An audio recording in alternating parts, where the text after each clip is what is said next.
Hello, my name is Michael Talamantes, and I am a clinical associate professor at the University of Denver in the Graduate School of Social Work.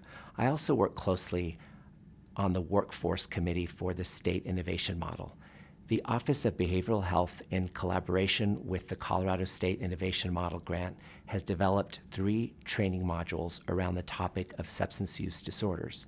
This module on screening, brief intervention, and referral to treatment, or SBIRT, is connected to the Substance Use Disorders Introduction module and the Opioid module.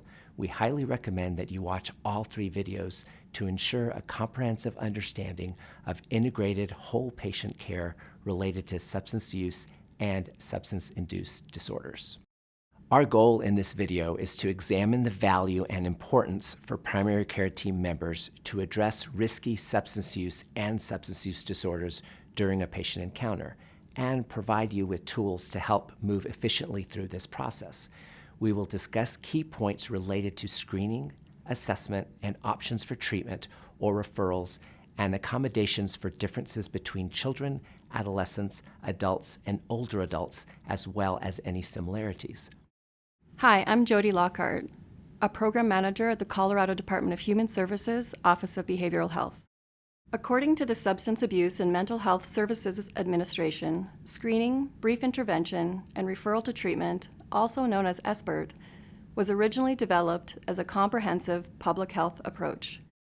SBIRT was designed within primary care and other healthcare settings to provide universal screening, secondary prevention, such as detecting risky or hazardous substance use before the onset of abuse or early dependence, early intervention and treatment for people who have problematic or hazardous alcohol problems.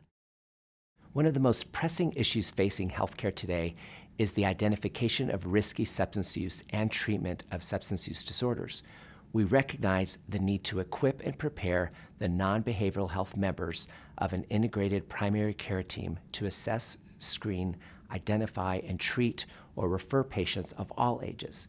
The identification of health issues that are related to substance use disorders is important in ensuring patients are provided the highest quality and most effective care. A core component of implementing SBIRT into your integrated system of care is the need to proactively establish relationships with the treatment and support service providers in your area. This includes creating HIPAA-compliant, multi-directional release forms to ensure ongoing communication between all parties involved in the patient's care. Important for all providers, not just health or behavioral health providers. This will take an entire team. We cannot continue to separate out physical health from behavioral health and leave it to someone else on the team to do. Based on your particular health setting, your practice should designate who on your team will be the most appropriate individual to have these conversations with patients. This individual will vary from clinic to clinic. SBIRT screening is designed to insert directly into integrated care. The components of SBIRT are intended to be flexibly integrated into each unique practice culture and setting. Though it is imperative that the formal assessment tools are not modified, when and how the assessment takes place can be tailored to meet individual practice protocols. Often assessment is integrated into the appointment intake process. The responses are made available to the medical provider for further discussion using motivational interviewing, and based on the screening results and follow-up conversation, the appropriate intervention can be provided or a referral to treatment can be made. SBIRT is currently and successfully being implemented in private practices of all sizes, as well as college health clinics, hospitals, trauma centers, dental clinics, and tribal and military healthcare settings. Regardless of the population that you serve, whether it is adolescents, adults, or older adults, repeated studies have shown that this can be extremely effective in all settings. Whether you are in a primary care clinic or in a specialty clinic, this is a tool that you should consider implementing in your practice so that you can have this conversation with your patients. Thinking of it as just a conversation can be useful because ultimately that is the goal of SBIRT, to have a brief conversation with patients about their substance use. SBIRT is really about connecting substance use and health. Bringing the substance use conversation into primary care and dental practices can really help reduce stigma and reduce associated harms with alcohol, tobacco, marijuana, and other drug use. The primary goal is not necessarily to refer patients to treatment, although that does happen for those that are in need of treatment, but to have brief conversations with folks around making healthy decisions regarding their substance use. The right intervention at the right time can make all the difference. SBIRT is an effective tool that can make a difference by bringing awareness to the issue. Many patients are literally unaware of the pattern of substance use that is occurring in their own lives. However, allowing a safe space for the patient to consider their own situation and decide for themselves how substance use is impacting their life.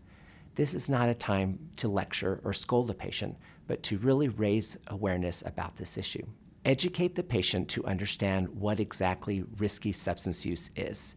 It can be extremely helpful for the patient to understand that the quantity and frequency of their consumption can have a negative impact on their health.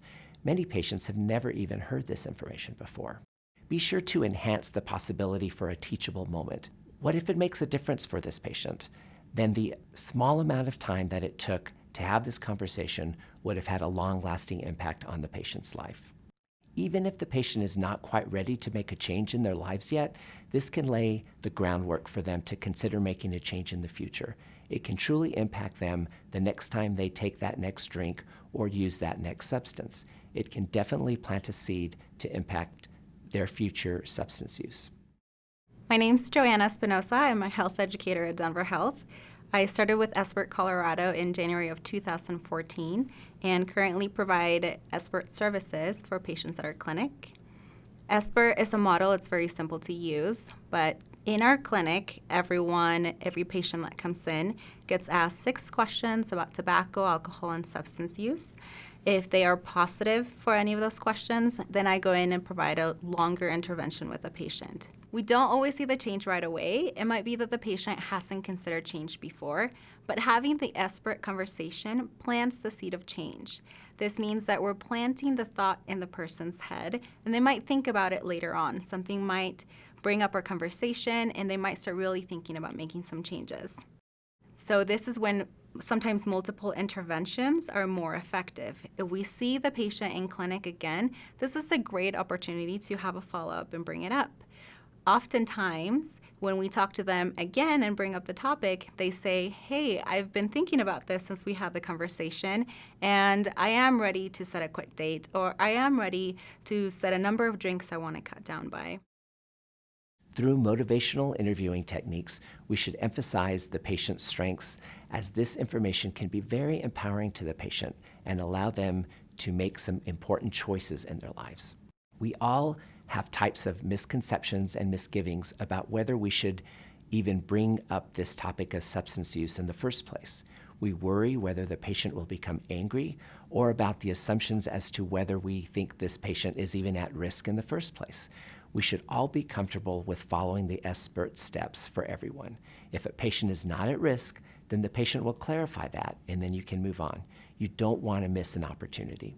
Another thing I like about SBIRT is that sometimes it brings up risky behaviors that we don't initially think about. For example, today I got called into a room for a patient that wanted to quit smoking, and the provider was concerned because they knew the patient smoked. When asking the SBIRT questions, we realized that the patient was also drinking above low-risk drink limits. This patient had never had low-risk drink limits explained, which is not uncommon. Most people have not. And she also realized that her drinking went hand in hand with her tobacco use. So at the end of our conversation, of our SBIRT conversation, the patient decided that it would be a good idea, even though she hadn't thought about it before, to cut back a bit on her drinking, and that in turn, that would help her quit smoking, which both her and her provider were concerned about. While you certainly are responsible for a large amount of items to consider during your patient encounter, this is something that can be done in a relatively short period of time. It really can be easy to use. In my prior clinical practice at the hospital, I on occasion felt frustrated that the patient did not follow the provider's recommendations or do what I thought that they should do. However, what was interesting is that often if I explored it with the patient did not even have the correct information or understand that their behavior was directly impacting their health in a negative way. This is why the tools that SBIRT provides can be so extremely helpful. I encourage you to consider implementing these tools in your practice in order to best make a difference in your patients' lives by having this very important conversation with them.